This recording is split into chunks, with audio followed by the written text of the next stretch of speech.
Hello everyone and welcome to my Bold and Beautiful Today chan. Luna was about to be stopped in her tracks by Sheila. Sheila Carter Sharp's path took a surprising turn. Luna Nozawa was horrified and left without a place to go when she told her granddaughter to leave Los Angeles, California. It was unexpected that Sheila reprimanded Luna in front of Electra Forrester. But Brown's character sees the parallels between her insane actions and Luna's current reaction. John Finn Finnegan and Steffi Forrester Finnegan were informed of the news by Ridge Forrester. They were taken aback when they discovered what the woman who had shot them had done, and that story element strongly hinted at what was about to happen. The final friend of Luna Nozawa resurfaces. After entering the plot, Remy Price was exposed as Electra's deepfake. There was a sense of purpose to the accelerated pace of his exposure and subsequent return. The instant Weissman walked into Bill Spencer's residence, it seemed that the true purpose his character was written into the show was revealed. When he saw Luna, he discovered his next fix, that is, fixation. Luna's demand for attention is satisfied by Remy. He has a very serious motive for finding her at the shooting range. It's not a soap opera coincidence. In addition to becoming her final buddy in Los Angeles, he telegraphs the demise of one or both protagonists. Finnegan Steffi Forrester won't give up. Wood revealed earlier this year that she is expecting her first child. Throughout B&B's history, Wood's pregnancies have been a part of the plot at some points and not at others. Steffi is not expecting. However, astute viewers notice that the actress is dressed in ways that try to hide the child she is carrying. In order to ensure that her character doesn't lose any significant on-screen time when the actor takes her due maternity leave, it's probable that Wood is filming advanced scenes.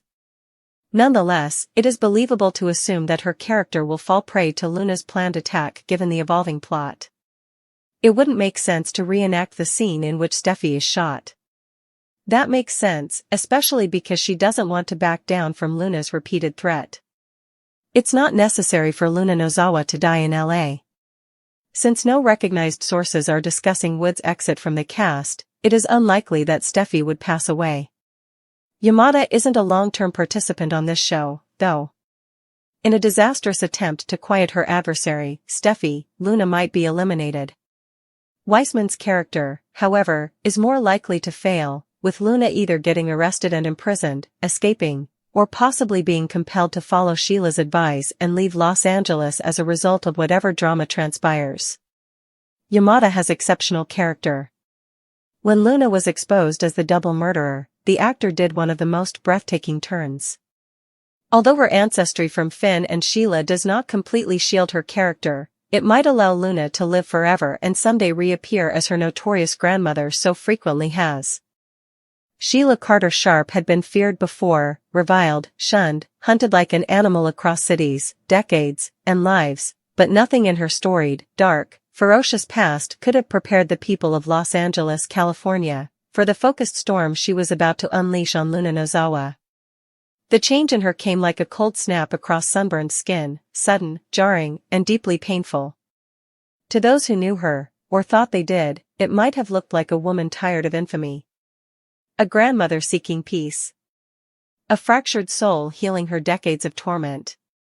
But under that mask of wrinkled resolve lay the same razor-sharp cunning, the same iron resolve that had made her the single most terrifying woman the Forresters had ever known. When Sheila told Luna to leave LA, it wasn't just an act of desperation or a maternal plea, it was a veiled ultimatum, a lifeline tossed before the flood came roaring down. It shocked Luna, who, despite her increasingly erratic behavior, hadn't foreseen the moment when her infamous grandmother would turn against her.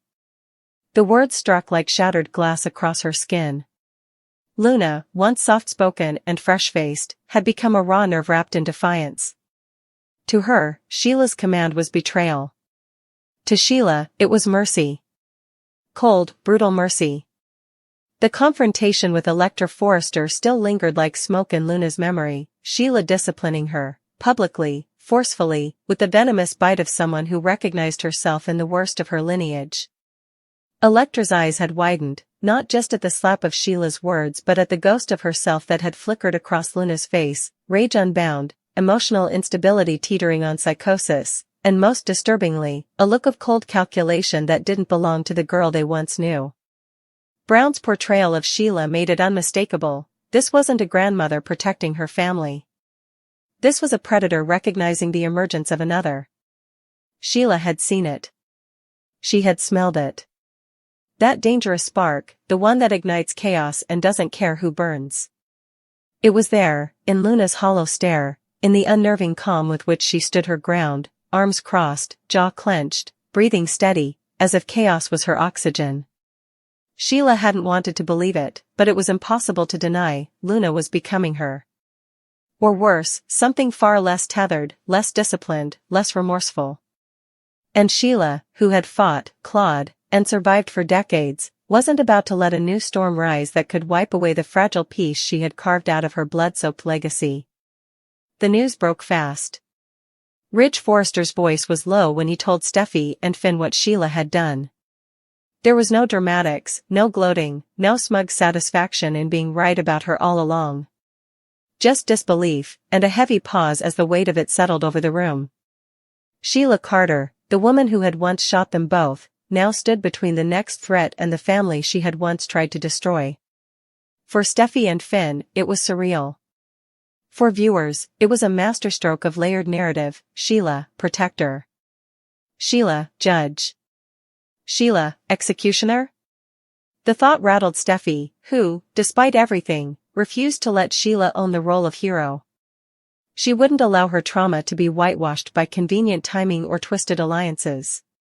And yet, even she couldn't deny what was happening. Luna was spiraling. And Remy Price's return only poured kerosene on a fire already flickering at dangerous levels. Remy's reappearance was no soap opera coincidence. He emerged from the shadows of Luna's past, not just as a figure of nostalgia, but as a mirror to her unraveling. He was her last tether to what once was, the girl who laughed, who dreamed, who hadn't tasted blood or betrayal. But that Remy, that friend, had faded the moment he stepped into Bill Spencer's mansion and looked at Luna like she was his next high. Not in the literal sense, but in the manic glint of obsession that danced behind his eyes. Luna, for all her independence, had always craved someone who saw her. Understood her. Fueled her. Remy was the worst kind of drug, enabling, reckless, and convinced he could save her. The shooting range meet-up, cloaked as accidental, was a calculated script flip. No one just happens upon their unhinged ex-best friend with a loaded weapon and something to prove. It was a setup for heartbreak, tragedy, and poetic justice. And in that doomed friendship lay the tension of impending destruction. One of them wouldn't make it out of Los Angeles alive. Meanwhile, Steffi Forrester Finnegan moved through this unfolding chaos with a quiet storm of her own. Though Jacqueline McInnes Wood's real-life pregnancy remained subtly disguised in flowing wardrobe and camera angles, the character she embodied was unwavering. Steffi wasn't pregnant, not this time, but she carried something heavier than a child, a legacy to protect. Her children, her family, her right to live without fear. Luna's threatening energy had shifted from passive jealousy to direct antagonism, and Steffi could feel it. Like a scent on the wind before a wildfire. She wouldn't back down. She couldn't afford to. But as the lines blurred between Luna's calculated facade and her increasingly violent fantasies, even Steffi's unshakable confidence began to waver. The idea of being targeted again, shot again, was inconceivable. Yet as much as she rejected the thought, the tension was too thick, too choreographed, to ignore. Was Luna building toward an attack? Would Sheila's warning prove too little, too late? But here's the twist, Luna doesn't have to die in Los Angeles. Death isn't always the resolution in soap opera lore. Sometimes, the end is a fall from grace, a prison sentence, an escape into obscurity with the faint promise of a return years later. There's no official news of Steffi's departure from the canvas, and Wood's screen presence remains a pillar of the show. So the target can't be her, not terminally. That leaves Luna or Remy. And given that Remy's reappearance feels less like a character arc and more like narrative kindling, the odds tilt toward his exit. Luna's rage, her dissent, her desperation, it all leads to a boiling point. Whether she tries to silence Remy or frame him or kill him by mistake, the outcome is poised to define her future.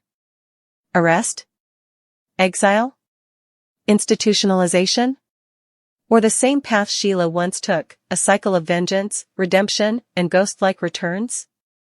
Sheila's warning hadn't been a threat. It was a prophecy. Leave now, before you destroy what little is left of yourself. But Luna, high on adrenaline and low on reason, took it as a challenge. She underestimated Sheila, the same way everyone else had at one point. But Sheila wasn't about to let history repeat with a newer, more volatile version of herself tearing through the Forrester family like a curse resurrected. There were things Sheila had done that she regretted. There were crimes she wished she could undo. But stopping Luna wouldn't be one of them. She was prepared, truly prepared, to stop her dead in her tracks. Whatever it took. And so the final act draws closer. Sheila, caught in the impossible role of savior. Luna, marching toward a cliff she can't see. Remy, fumbling with matches near gasoline. Steffi, steadfast and vulnerable in ways she won't admit. Finn, torn between bloodlines and buried truths. And all of Los Angeles, watching as history folds in on itself, threatening to swallow the next generation whole. Because this isn't just a story about madness. It's a story about legacy. About whether blood defines you. Whether evil can be inherited. Whether redemption is ever really real, or if it's just the story we tell ourselves while we sharpen the knife behind our backs. Remy learns the truth about Luna. Remy is learning more about Luna than he ever wanted to know. The bold and the beautiful spoilers, Luna's one-track mind. Visiting with Deacon Sharp did not work. Begging John Finnegan was ineffective. Appealing to Dollar Bill Spencer did not work. Attempting to entice Sheila Carter was unsuccessful. So, according to Luna Nozawa, it is all Steffi Forrester Finnegan's fault. She feels remorseful for murdering 2 men and locking Steffi in a cage, so she should be forgiven. Luna understands that Steffi must be the source of all her difficulties, therefore if she simply eliminates Steffi, everything would be okay in her world, and everyone will adore her again. It's not like she'd be the main suspect or something. Luna, did that ever occur to you? Is she going to shoot Steffi and blame someone else for the crime? Perhaps she has found the right person by her side. Perhaps she will just scare someone off. Luna allows Remy in. After running into Remy Price at the shooting range, she tells him why she despises Steffi. Remy is amazed as he hears Luna's story. She tells him a shocking scenario in which she is the victim, despite everything she has done to others. Remy has also done some unusual things. His passion with Electra Forrester was excessive, and his altercation with Will Spencer almost killed them all. However, what Remy accomplished pales in comparison to what Luna did and intends to do. Remy is taken surprised by what Luna has to say, but he also realizes she could be the key to splitting Will and Electra. Will he go along with Luna's evil plan? He knows she's going beyond and incorrect, but she makes the ultimate outcome sound so enticing that Steffi may need to guard her back more than ever before. Remy Price never expected that a random visit to the downtown Los Angeles shooting range would change his life, his perceptions, or his moral compass forever. It was supposed to be a normal day, maybe even a mundane one, where he would let off some steam, forget about Electra Forrester and her ever-tumultuous affair with Will Spencer, and just lose himself in the echo of bullets against targets, a temporary escape from the chaos of his own romantic failures and psychological scars. But as fate would have it, Luna Nozawa was there, dark-eyed and sharper than the silver pistol she handled with a calm precision that didn't belong to someone innocent. At first, he didn't even recognize her. She was dressed in black, her hair pulled back tight, her posture military straight, and her aura so chillingly calm it unsettled even someone like Remy, who had seen his share of deranged personalities throughout his life. Luna, once the bubbly, misunderstood outsider who had clashed with the Forrester family in high society brunches and charity balls, was no longer the same person. She was colder now, deliberate, and when their eyes met, something passed between them, not a flirtation, but a recognition, 2 people who had both strayed too far off the moral path to find their way back without consequences. Steffi Forrester destroyed my life, Luna said, her voice like silk sliding over broken glass. The words hit Remy with more force than the crack of gunfire nearby. She barely looked at him when she spoke, her eyes remained on her target, the paper silhouette downrange that bore more than a passing resemblance to the woman she hated most. Luna lowered the gun slowly, placed it on the table with surgical care, then finally turned to him. You want to know the truth, Remy? I'll tell you. I'm done pretending. I've done pretending that I'm just some tragic figure who was caught in other people's wars. I'm not innocent. And I'm not sorry. It was in that moment, raw, brutal, and shockingly intimate, that Remy knew he was about to be pulled into something far darker than he could have anticipated. The Remy of 6 months ago, obsessed with winning Electra back from Will, would have latched onto any advantage. But this Remy, older, slightly wiser and yet still craving vengeance, didn't know whether to lean in closer to Luna or run in the opposite direction. Still, curiosity and darkness are seductive partners. So he asked her to talk. Not just about her feud with Steffi, but about everything. And talk she did. The floodgates opened, and Luna poured out a truth that left Remy both horrified and, to his shame, fascinated. She told him about the murders, the ones the media never fully pieced together, the ones that were conveniently pinned on desperate men with no defenders or fall guys already marked by society. She confessed how she had locked Steffi in a cage once, not metaphorically, but quite literally. A cold, steel-barred cage hidden beneath the Nozawa estate, where Steffi spent 3 harrowing days, drugged, disoriented, and nearly broken, until she was rescued in a blaze of media glory, with Luna's involvement quietly erased thanks to a series of backroom deals and family money. Remy couldn't believe what he was hearing. He knew Luna had a reputation. He knew she was dangerous. But this? This wasn't just obsession or revenge. This was pathology. And yet, the way Luna told it, with her piercing logic, with her justification dripping in carefully crafted victimhood, she almost made it sound rational. You think I'm a monster, she said suddenly, breaking his thoughts. You think what I did was unforgivable. But let me ask you this, how many people get to walk away from someone who has destroyed every piece of your life and smile like they didn't burn down your world? Steffi plays queen on a throne of bones. She has hurt me, my family, my name. She took everything and then dared to pretend I never existed. That's worse than hate. That's erasure. Her eyes shimmered with something electric, not quite tears, not quite madness. You know what that feels like, don't you, Remy? Being invisible while someone else gets the glory, the love, the future you were supposed to have? Remy swallowed hard. Because yes, he knew that feeling. He knew what it was to watch Will Spencer walk into a room and have everyone treat him like the sun, while Remy remained the afterthought, even to Electra, who once whispered forever to him in 1,000 different ways. So when Luna leaned in and said, I can help you get her back. But you have to help me first, he didn't laugh. He didn't walk away. He didn't even protest. Instead, he asked, what do you need? The plan Luna laid out was complicated, dangerous, and morally bankrupt. She wanted Steffi out of the picture, not necessarily dead, but publicly disgraced, professionally annihilated, and personally ruined. And if Steffi did end up dead in the process, well, that wouldn't be the worst outcome, would it? Not if it meant everyone would finally see Luna for what she really was, a misunderstood genius, a tragic anti-hero, a woman who was pushed too far and finally snapped. I won't pull the trigger, she said calmly. I'll just set the stage. You and I will let someone else be the fall. Someone whose reputation already hangs by a thread. Remy asked who. And that's when Luna said the name that made his blood run cold. Finn. Remy sat back, stunned. John Finn Finnegan, Steffi's husband. A good man. A doctor. A father. A friend.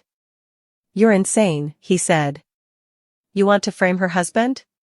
He adores her. Luna smirked.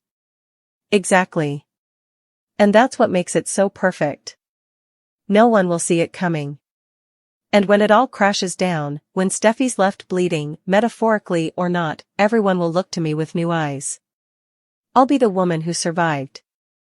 And you, Remy, you'll be the man who stood by me when no one else did. Electra will see you again. She'll wonder why she ever left. It was twisted. It was manipulative. And God help him, it was effective. Over the next few days, Remy found himself caught between two warring instincts, the desire to do the right thing, and the hunger to finally win. Luna played her part beautifully. She fed him pieces of the plan in whispers and riddles, drawing him deeper into her web. She showed him photos, emails, hacked messages, proof that she had been gathering dirt on Steffi for months. She had alliances with people Remy didn't even know existed, former employees of Forrester Creations, a disgraced therapist who once treated Steffi, even a private investigator with ties to Sheila Carter. Information is power, Luna said. And I'd been collecting it like a dragon hoarding gold. Remy wanted to stop her. He wanted to report her. But every time he got close to walking away, she dangled something new, a juicy truth about Will, a compromising photo of Electra, a snippet of a conversation that suggested their perfect love story was just another illusion. She was the devil with an angel's smile. And Remy, for all his better judgment, began to believe her. He began to want her plan to work. And then came the night everything changed. Luna invited him to a secluded cabin outside of town, a planning retreat, she called it, complete with wine and white bards and stacks of evidence. But what she didn't tell him was that Steffi would be there too, drugged, just like before. Caged, just like before. And this time, Luna didn't want to scare her. She wanted to record her. A full confession. A breakdown. Something they could use to destroy her once and for all.